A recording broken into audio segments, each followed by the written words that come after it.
3 letras, 11 ministros, segurança jurídica para mais de 213 milhões de brasileiros.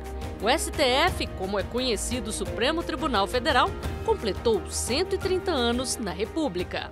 O STF é o fiscal da Constituição, né? Então ele dá as diretrizes, né? O STF garante os nossos direitos que estão na Constituição brasileira. O STF é a maior instância do judiciário em que a gente pode confiar, né? Onde estão os 11 ministros para resolver todos os problemas jurídicos do país. Todas essas decisões que são tomadas pelo STF, ela tem sim um impacto direto na vida do cidadão comum. Em 1893, o primeiro caso famoso da corte. Rui Barbosa entrou com um pedido de habeas corpus para 48 civis, alegando que a prisão teve razões políticas. O STF concedeu a ordem de soltura e a decisão representou uma virada no pensamento jurídico. Dessa decisão aos dias de hoje, milhares de julgados. Nascido como um tribunal recursal, o STF caminha para se tornar uma corte eminentemente constitucional. O Estado Democrático de Direito é uma melhor opção de vida para uma sociedade capacitada, para uma sociedade que pretenda o desenvolvimento econômico, que pretenda se colocar dentre os grandes países do mundo. Uma das garantias, digamos assim, dessa evolução e de alcance desse status está exatamente nas Cortes Constitucionais. O Supremo Tribunal Federal é uma instituição muito importante na democracia brasileira e tem sido importante ao longo desses anos republicanos, assim como teve sua importância no período monárquico. É importante, então, reconhecer esse trabalho que o Supremo tem realizado, e eu até tenho reparado e dito que nós devemos ver o Supremo Tribunal Federal como uma instituição que transcende a sua eventual composição. A vida do Supremo, a vida da República e a vida do Estado de Direito Democrático são 3 pilares entrelaçados e é evidente que isto torna desafiadora a tarefa irrestrita da defesa da Constituição. O Supremo passou por 6 constituições. A de 88 dedicou uma sessão para estabelecer as competências do tribunal. A Constituição de 88 tem uma característica. Ela enriqueceu enormemente o texto constitucional com direitos e garantias individuais. E ali você tem os direitos, os chamados direitos humanos, você tem os direitos, os antigos chamados direitos civis, os antigos e chamados direitos políticos, mas também foi introduzido na Constituição direitos econômicos e sociais. E aí erige o Supremo como um defensor exatamente da vigência desses direitos vis-à-vis do Estado, ou seja, do exercício desses direitos. O Supremo passou também a ser um instrumento da própria sociedade civil, no sentido de controle da constitucionalidade das leis, enfim, de todas as demandas relativas à constitucionalidade ou inconstitucionalidade. Aquela gama de direitos que se colocou no debate da Constituinte de 87 e 88, que se sintetiza num documento extremamente complexo, analítico e também prolixo, que é a Constituição de 88, não foi apenas um mero debate. Ele é uma realidade que deve se concretizar na efetividade da vida de cada um de nós no seu dia a dia. E quem é o garante disso para que esses direitos sejam efetivamente implementados são os 11 juízes do Supremo Tribunal Federal, é a Corte no seu todo.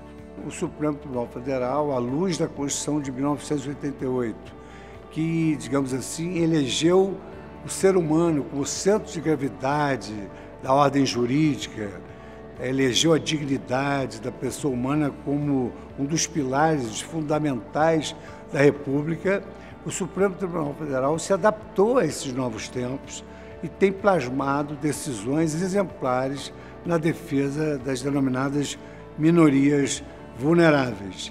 Então, o Supremo Tribunal Federal, ele construiu o seu presente com o seu passado e está construindo o futuro com esses valores presentes. Valores que aproximam cada vez mais o STF da sociedade. a Constituição, ela apostou no Poder Judiciário e apostou no Supremo Tribunal Federal, conseguindo com isso que de 88 para cá, o Supremo Tribunal Federal se tornasse também o grande defensor dos direitos e garantias fundamentais. Os direitos e garantias fundamentais são direitos que o cidadão tem fundamentalmente contra o abuso do poder político, então contra o Estado. São círculos de direitos, são círculos de proteção das individualidades, das liberdades, da dignidade humana contra qualquer interferência de qualquer pessoa, mas em especial do poder político. Então isso é uma conquista histórica, isso está garantido na Constituição de 1988, mas não adianta estar só no papel. É importante que alguém reconheça esses direitos no dia a dia, no cotidiano, principalmente em situações mais complexas, mais delicadas, e esse é o papel do Poder Judiciário e, em especial, do Supremo Tribunal Federal, que é justamente fazer valer esses direitos, reconhecer a existência de direitos, fazer com que efetivamente eles tenham realidade concreta em situações específicas. Entre os direitos fundamentais está o de ir e vir, que tem sua maior garantia no habeas corpus. Para o cidadão, do ponto de vista do direito penal e do direito processual penal, eu diria sem sombra de dúvidas que a garantia mais importante que nós temos, e só o fato de que ele só deixou de existir durante o regime de exceção já demonstra a importância gigantesca que o habeas corpus tem. Toda vez que um direito ele estiver sob ameaça, estiver ameaçado e esse direito impactar direto ou indiretamente a liberdade de locomoção, o habeas corpus pode vir a sanar esse problema. Isso pode acontecer com um processo eivado de nulidade, com uma ordem de prisão nula, com um despacho, por exemplo, que recebe uma denúncia, despacho esse sem fundamentação. Toda a doutrina do habeas corpus se desenvolveu ao longo do início, ainda sob a Primeira República, chamada República Velha, de interpretações do Supremo, que, para além do habeas corpus como um remédio para a liberdade de ir e vir, também passou a admitir o habeas corpus como um mecanismo contra os abusos do Estado, criando aí toda uma doutrina que fez surgir, no final da década de 20 do século XX, a legislação sobre o mandado de segurança, que a partir da década de 30 do século passado se impõe. Ou seja, o mandado de segurança é como a costela de Adão, faz surgir um outro remédio para o cidadão brasileiro, que é o mandado de segurança vindo do habeas corpus. Liberdade para ir e vir, liberdade para pensar e se expressar. Entre os direitos e garantias fundamentais expressos pela Constituição de 88 e protegidos pelo STF, está a determinação de que é livre a manifestação do pensamento, sendo vedado o anonimato. Também é assegurada a liberdade de expressão da atividade intelectual, artística, científica e de comunicação, independente de censura ou licença. Um elemento que eu diria que possibilita o exercício de valores democráticos, valores que no nosso caso, no caso brasileiro, decorrem inclusive da garantia ou do princípio da dignidade da pessoa humana. Ela é um componente, eu diria, do princípio da dignidade da pessoa humana. O Constituinte previu essa garantia, trouxe essa garantia como previsão constitucional, e o Supremo coloca no trilho, diz, olha, isso que o Constituinte disse quer dizer tal coisa nesse caso concreto, quer dizer tal coisa nesse outro caso concreto. Eu afirmo, sem medo de errar, sem qualquer risco de errar, que o Supremo tem desempenhado um papel histórico relevantíssimo, não só nesse campo, mas muito especialmente nesse campo da garantia da liberdade de expressão. Liberdade que foi assegurada em julgamentos importantes, como a liberação da chamada Marcha da Maconha em 2011. Por unanimidade, os ministros entenderam que os direitos constitucionais de reunião e livre expressão do pensamento garantiam a realização de eventos com manifestantes favoráveis à descriminalização da droga. A liberdade de expressão e de manifestação só pode ser proibida quando incitar ou provocar ações ilegais e iminentes. Liberdade também para a ciência. Em 2008, o STF decidiu que as pesquisas com células-tronco embrionárias não violam o direito à vida e nem a dignidade da pessoa humana. É que nós estamos lidando com a realidade absolutamente insimilar. É um embrião, não é que não que não corresponde jamais ao conceito de nascituro. Não há nascituro, muito menos alma. É de se supor que a alma vem ao mundo para cumprir uma função e ela é inteligente o suficiente para não ficar confinada num vidrinho, não é? Sob a forma de embrião. Daí não se pode derivar, extrair o raciocínio de que embrião é pessoa humana. Ele é um bem a proteger juridicamente, é um interesse juridicamente protegido. Em 2012, após longo debate, uma decisão histórica do STF permitiu que grávidas abortassem fetos anencéfalos. Prevaleceu a tese de que não há vida a se preservar nesses casos, que devem ser levados em conta o sofrimento e o risco para as mães. Eu mesmo propus em 2004, ainda como advogado, a ação que visava permitir que as mulheres antecipassem o parto no caso de anencefalia, que talvez tenha sido uma das primeiras questões eticamente controvertidas, discutidas no Supremo. E aí você tem um Supremo que vai se tornando progressivamente mais relevante na vida brasileira.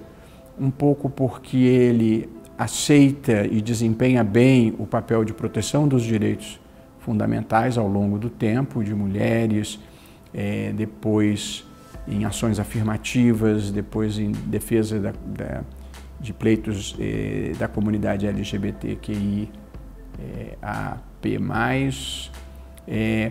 Você tem um Supremo que passa a ser mais solicitado pelos atores políticos em geral.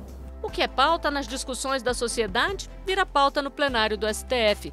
Questões de gênero foram levadas diversas vezes ao tribunal, como a possibilidade de adoção do nome social, a doação de sangue por homossexuais, a união estável entre casais do mesmo sexo e a criminalização da homofobia.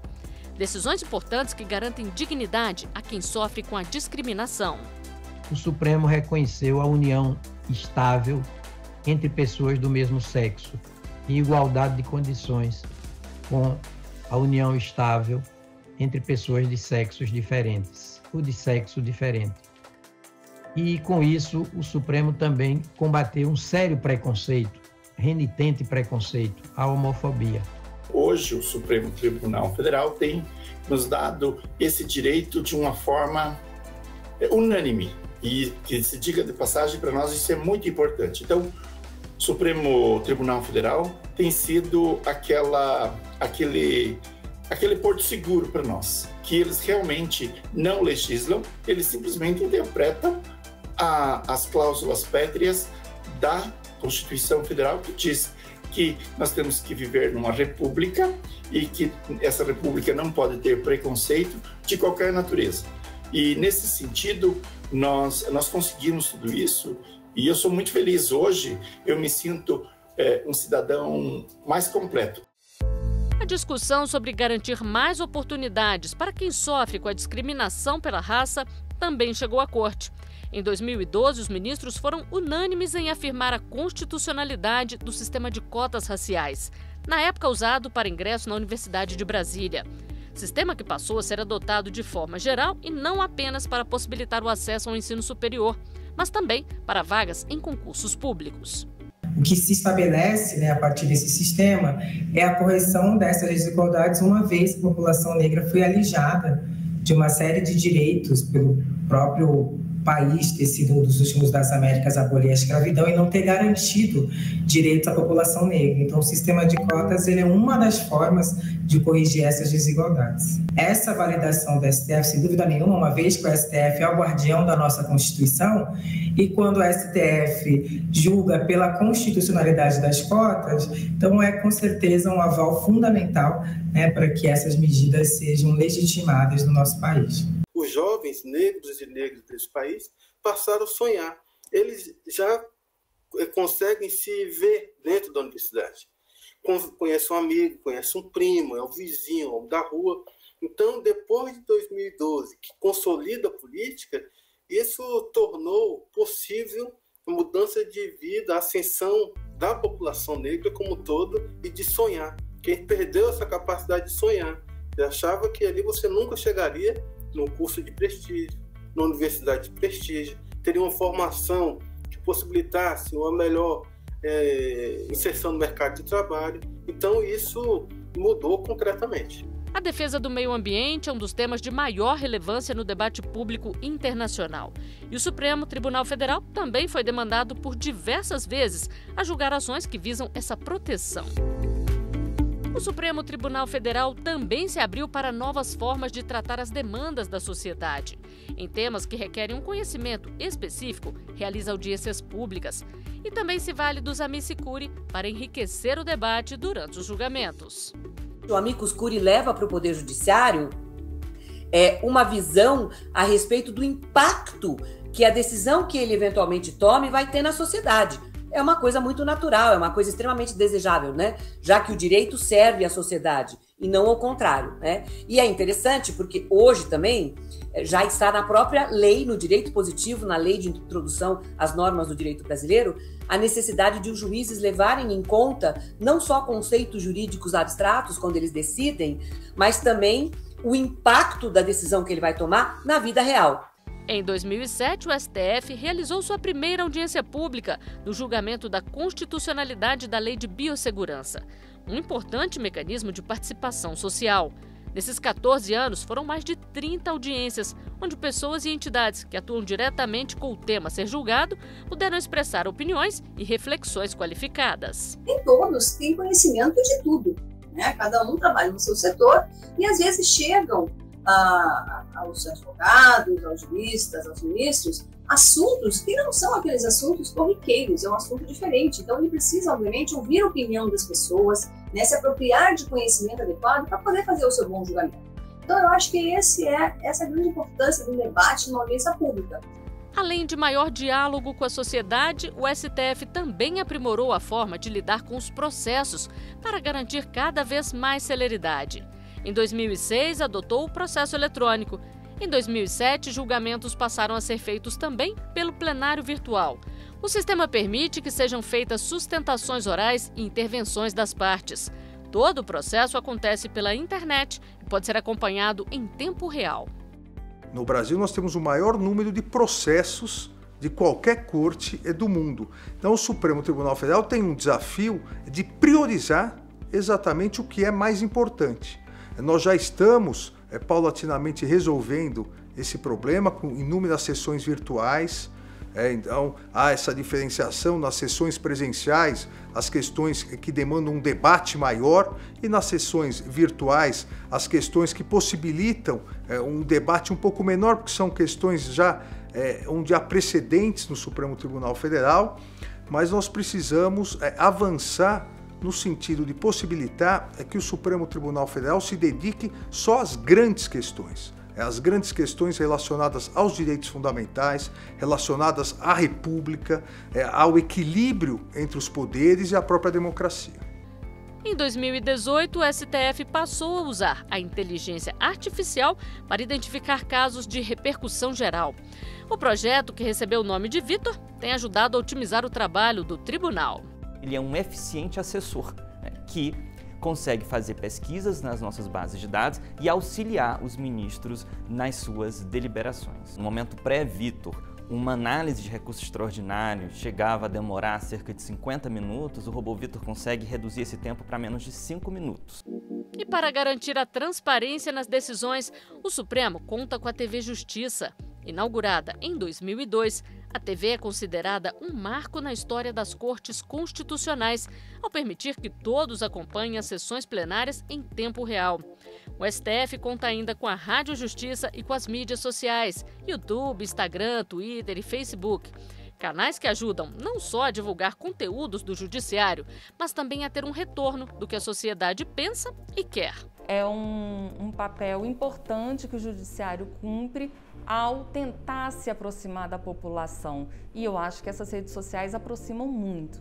A linguagem do judiciário é rebuscada ainda, por mais que tenha se popularizado mais. E isso, claro, que afeta na forma como as pessoas interpretam o que está sendo dito pelos ministros num julgamento. Então, quanto mais esclarecimento a população tiver, melhor. Então eu acho que a TV Justiça, a Rádio Justiça, elas vêm nesse sentido de tentar esclarecer também alguma coisa sobre o judiciário, tentar aproximar mais o judiciário da pessoa, né? Nós passamos por uma revolução. Tanto o Supremo se firmou, né, como uma instituição central da democracia brasileira, quanto a informação a respeito do Supremo foi expandida, né? De um lado, pelo próprio Supremo, né, a partir de diversos mecanismos, de outro lado, por um interesse da sociedade que levou também a que essas informações passassem a circular de forma bastante ampla. Então, eu reputo que é fundamental. Quer dizer, todo órgão que exerce poder numa sociedade tem que ser passível de um escrutínio amplíssimo, tá? E, portanto, os esforços são muito bem-vindos. O trabalho realizado pela nossa Suprema Corte não se reflete apenas no Brasil. Programas de intercâmbio possibilitam que magistrados, pesquisadores, professores e estudantes de direito de países do Mercosul acompanhem de perto o funcionamento do STF. Em uma iniciativa inédita, o STF está desenvolvendo estudos científicos para avaliar e aprimorar as políticas judiciárias. É a primeira vez que, além de objeto de pesquisa, o tribunal é responsável pela execução do estudo, desde o início do projeto à elaboração do relatório final. Um dos estudos mais importantes que está em desenvolvimento atualmente avalia o desenvolvimento e a dinâmica do nosso plenário virtual, que sofreu inúmeras modificações positivas nos últimos anos, especialmente em 2020 por conta da pandemia. Então é muito importante a Corte fazer essa análise de reflexão, produzir dados consistentes, acurados e colocar isso também à disposição ao crivo da sociedade, para que a sociedade, não apenas a Corte, também possa avaliar a sua função jurisdicional. Em 130 anos, muitas mudanças. A sociedade evoluiu e as decisões do STF acompanharam os novos tempos.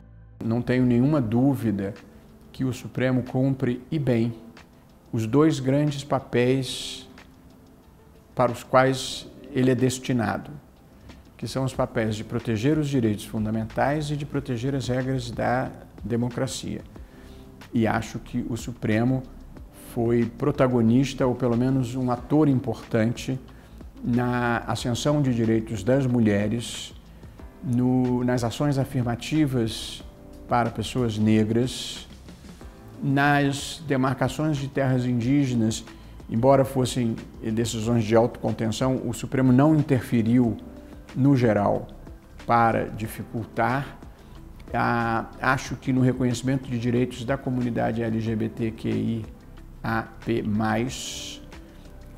tanto o direito às uniões homoafetivas, como o direito à modificação do registro civil, independentemente de cirurgia de redesignação. Em matéria de educação, há decisões importantes do Supremo, de saúde.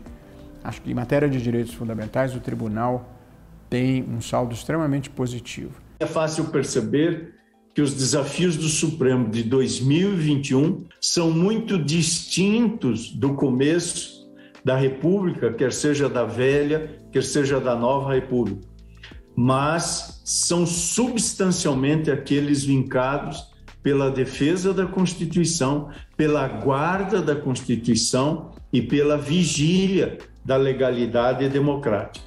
E eu estou seguro que o Supremo, como soube, também saberá responder a tempo e modo, com brio, serenidade e firmeza a esses desafios, honrando a memória dos constituintes de 88 e tendo como presente o respeito pelas gerações do futuro.